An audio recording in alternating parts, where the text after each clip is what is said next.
Hey guys, what's up? Welcome back to the channel. It's Cynicalex, and today I want to talk to you guys about Extreme Alliance Battle No Restriction Day. Now, there is already a video that I've made about the weekly schedule from round 1 all the way to round 7 and all of the teams and characters that you need to farm for or should prioritize if you want to do well in Alliance Battle, both in the normal mode where there's a preset score that you can hit and in extreme mode where the score is variable. However, given the fact that extreme mode is much more difficult, and given the fact that extreme mode has a lot of variability in how much you can get in terms of your score, I wanted to take each round piece by piece in different videos and talk to you about the best team compositions and the best gear setups and the best skill rotations, given that there's so much different information and there's so much differences in play style. So I wanted to cover today No Restriction Day because it's the current day, and because it's probably the one that people struggle the most with, given the fact that you can use all of your characters. However, people get monster scores with just a very few select characters, and everyone else is just left on the sidelines.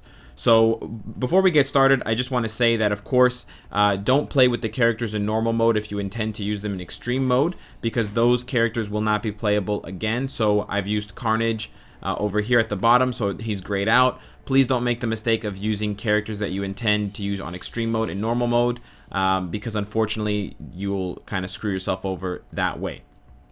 However, extreme mode No Restriction Day is nice because you can play with your whole roster. However, the ideal team does consist of Doctor Strange and friends. Now, if you guys aren't familiar, Doctor Strange is the biggest DPS character in the game. He's got the highest damage per second. He's got immunity. He buffs himself. He's just a powerhouse from top to bottom, and he's basically untouchable in that spot at that throne, in the #1 position for the fastest damage, the highest damage per second, whatever. So you want to try and construct a team around Doctor Strange. Now, the ideal team setup for this day, for the No Restriction Day, is going to be She-Hulk's leadership, which is the 48% against male types, which I guess does confer bonuses against either both the mobs and the Frost Beast, or just the mobs, but either way, this is the ideal leadership. And then you want to go with Werewolf tier 2 as the third, to give that passive buff to crit damage and crit rate.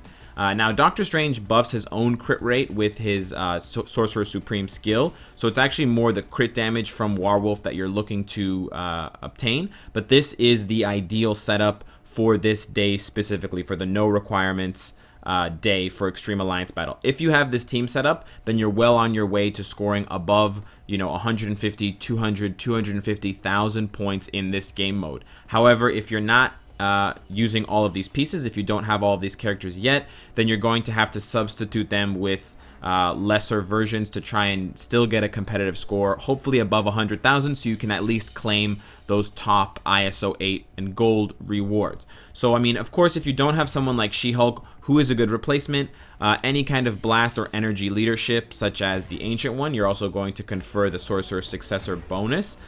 Someone along the lines of, where are they?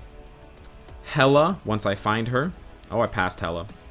Well, Hela, she's hella hard to find, but Hela is also a good replacement for She-Hulk.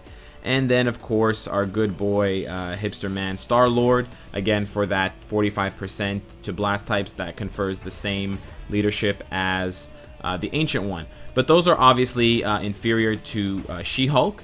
And the reason for that is that the 48% increase has a different interaction with the overall number than just a flat buff from energy attack. And so because it interacts differently with the numbers, I don't know on the math mumbo jumbo side of things, but because it interacts differently with the numbers and it's not an increase based on the energy attack position that you've already have as a stat, this is just an increase to the damage. Because of the wording, I guess there's a difference in the coding or a difference in the calculation of the damage, and so this actually scales Doctor Strange's damage more effectively than the energy leaderships or the all attack leaderships, or even Hela's leadership for that matter. So this is the ideal team setup. Let's get into the ideal setup for Doctor Strange, because he's going to be doing all of the work for you on this stage. You don't necessarily need to gear She-Hulk at all, except to get her mastery to level 6 so that she can give that 48% bonus and not a lower number. And then you just need to get Werewolf to tier 2. He doesn't actually need an obelisk or skills or ISO 8. You're not even passing his his skill on, his Howl to Mars, you're not even going to pass that on to Doctor Strange, because Doctor Strange's own Sorcerer Supreme buff will override that buff from Werewolf. So as far as the good doctor goes, you want to obviously max out his gears as soon as you can. You want to roll energy attack or all attack in this first gear. In the second gear, you want to roll all defense. In the third gear, you want to roll HP. And then the fourth gear is where you're going to encounter some differences of opinion. I myself like to guarantee that I have the Sorcerer Supreme skill on cooldown as fast as possible, because it's a 16-second cooldown normally, but you can bring that down to 8 seconds if you get to 50%. So the faster you can recast that, the faster you can get back to cycling through his other skills, which will now be on a 1-second cooldown. So you do want to take advantage of that fact by trying to cap your Doctor Strange's skill cooldown. So the cap that you want to see on this page is 36%, because coupled with the 14% from a level 30 alliance, I'm assuming you're in a level 30 alliance at this point, will get you to the cap. If you're already at the cap, or if you're comfortable being very close to the cap, 1, 2, 3% away, then you can roll something else along the lines of critical damage or defense penetration. I would recommend defense penetration first to get to the 50% cap. Once you're at the 50% cap, then you want to roll for something like crit damage, because Doctor Strange is going to have very, very high crit rate from his Sorcerer Supreme skill. As you can see here, there's a 60% buff of the crit rate for 7 seconds. And so he's just going to be lacking that crit damage. So as you can see here, I've tried to buff my Doctor Strange's crit damage as much as I can through cards and through his gear. So I've rolled critical damage here on these slots, and I've also equipped him with critical damage Urus to try and buff that even more. The cap for critical damage is, I believe, 200% or like 185. So you have a lot of room to grow if your crit damage is low. As well, attack speed would be another good one, because the faster Doctor Strange can get through his animations on his second and third skills, the faster he can recycle them. Not to be confused with the Ultron meme. As far as obelisks go for the good doctor, you want to of course go for something that has a damage proc. That's the absolute most important part. That activation rate increased damage by X for 1 times is absolutely necessary. That's best in slot necessary. You must have that. The other 2 stats are up to you, but of course, if you don't have defense penetration capped, then you should cap your defense penetration with the obelisk, and then you should go for something along the lines of critical damage or crit rate if you have it. As well, because they're going to be changing Doctor Strange's uniform if they haven't already changed it. So yeah, he still has super armor right now, which is the changed effect because of the bug with Reflect. Because of the bug with Reflect, they changed Doctor Strange's uniform to give super armor. Super armor grants immunity to guard break, which is actually fantastic, because the Frost Beast does guard break Doctor Strange at least once or twice per fight when I play, which is super annoying and does reduce your DPS overall, because it interrupts your skill animations in the casting. So if you can get something like defense penetration, immune to guard break, and damage proc, or if you already have defense penetration capped, crit damage, immune to guard break, damage proc, that would be the perfect ideal obelisk for Doctor Strange. But just prioritize your obelisks based on the fact that you want the damage proc to be first, you want defense penetration if it's not capped to be second, and then you want something like immune to guard break or critical damage, depending on what you find you need more of. If you're really lacking in crit damage, get that. If you find that you're getting interrupted a lot after the uniform changes back, of course, then go for immune to guard break. The uniform is going to change back to the original energy Reflect that it was before. We just don't have a timeline on exactly when that will happen, but the announcement was made by Netmarble, so we can expect it soon. Holy shit, English. As far as the ISO 8 set goes for Doctor Strange, you want to go with an offensive set. He doesn't need healing. He doesn't need anything else. You want to go with a set that's fully awakened if you can, because it gives that 40% attack stat instead of anything less. If you don't have a fully awakened set to give Doctor Strange, don't equip any fully awakened ISOs yet, because it won't get you higher than 35%. 35% is the max you can get with some awakened ISOs before you jump to that 40. There's nothing in between 35 and 40, so unfortunately you won't be able to reap the benefits of 7 awakened fully red starred ISOs if your last one is not. So keep that in mind.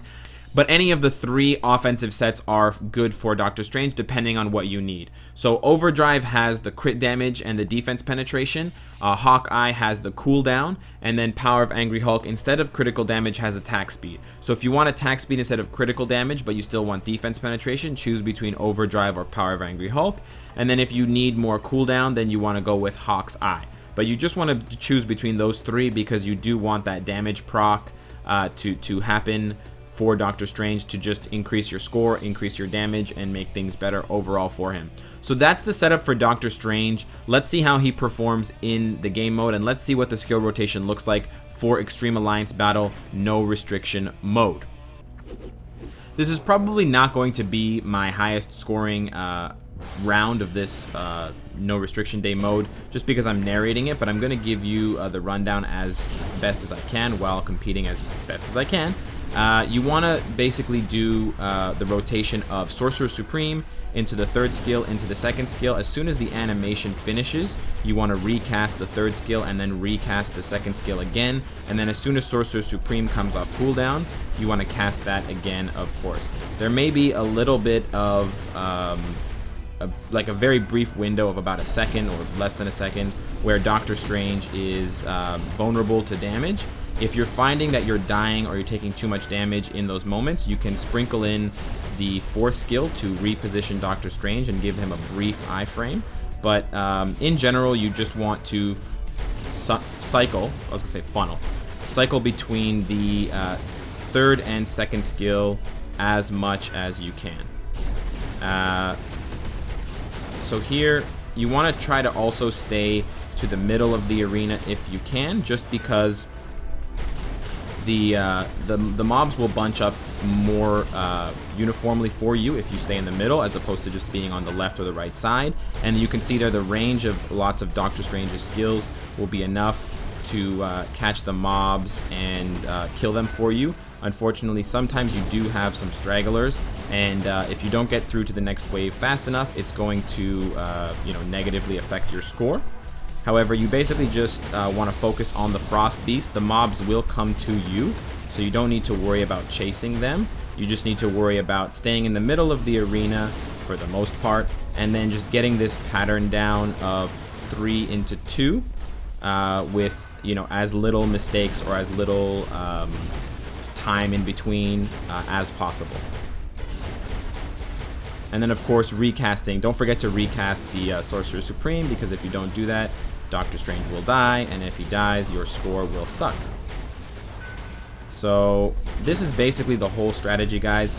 A lot of the variation you're going to see in people's scores are because of their stats, either their gear on Doctor Strange, or their obelisks, or their cards. So don't feel discouraged if you don't get as high of a score as you're hoping for. If you don't get north of 200,000, then there's probably something that you do need pretty desperately on your character, whether it's cards or an obelisk that has a damage proc.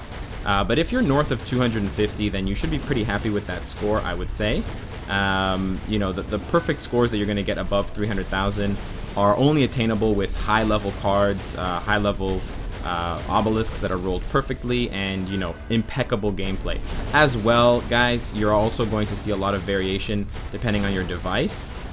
If your device is not very good, then you're going to experience lag, and then when you experience lag, it's going to affect how often you can trigger the different skills, and it's going to affect your performance overall. So keep in mind as well, if your device is not that great, it's going to impact your gameplay, and unfortunately there's not a lot you can do about that aside from buying a new device. So don't be too hard on yourself. As you guys can see, I'm not even top of my alliance with that score. I believe with the pace that I had set in the first minute, I was on pace for about 300,000, which would have put me a little bit higher than I ended up scoring. I ended up scoring, I believe, 275,000 or 272,000. So I did lose points in the second and third minute. You can use each minute as a gauge of how well you're doing, and you can try to crack or beat yourself in 1 minute increments to try and encourage yourself that way. I found that really helps out, and that really helps you to estimate how well you'll do on a run based on your first minute results. So if you do your first minute and it's only 50,000, you're only projected to get about 150,000. So you might consider resetting at that point, because the reset challenge of 30,000 gold is not avoidable. You can't force close out of that and avoid paying the 30,000. It's taken at the beginning when you press the button, so keep that in mind. Otherwise, you know, anything north of 200,000 is a pretty decent score. It's not fantastic, but it's decent. Anything north of 300,000 on this day is a fantastic score, and you should be, you know, really happy with that. If you're scoring less than 200,000 and you have that ideal setup of Doctor Strange, She-Hulk, and Werewolf, then you do need to take a look at your Doctor Strange and try to gear him more appropriately for the level. As you can see here, my Doctor Strange, with no team up bonuses aside from the 6-star all heroes, he has about 17,500 energy attack. So if yours is much lower than that, it could be because your Doctor Strange's gears aren't set yet. It could be because you don't have awakened ISOs. It could be because your cards have a very low energy attack or all attack stat. And you do need to take all of those things into consideration when you're comparing your score to high level players and veterans of the game and top you know, Alliance team members or other Alliance scorers.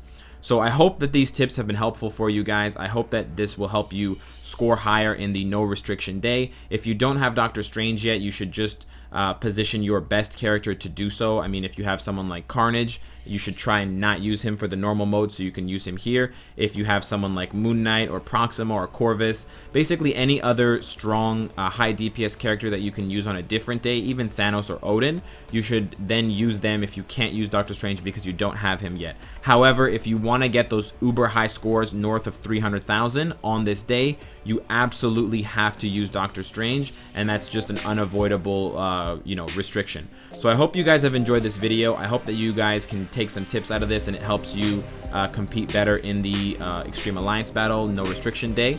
And of course, guys, if you like what you see, I hope to see you again tomorrow. Take care.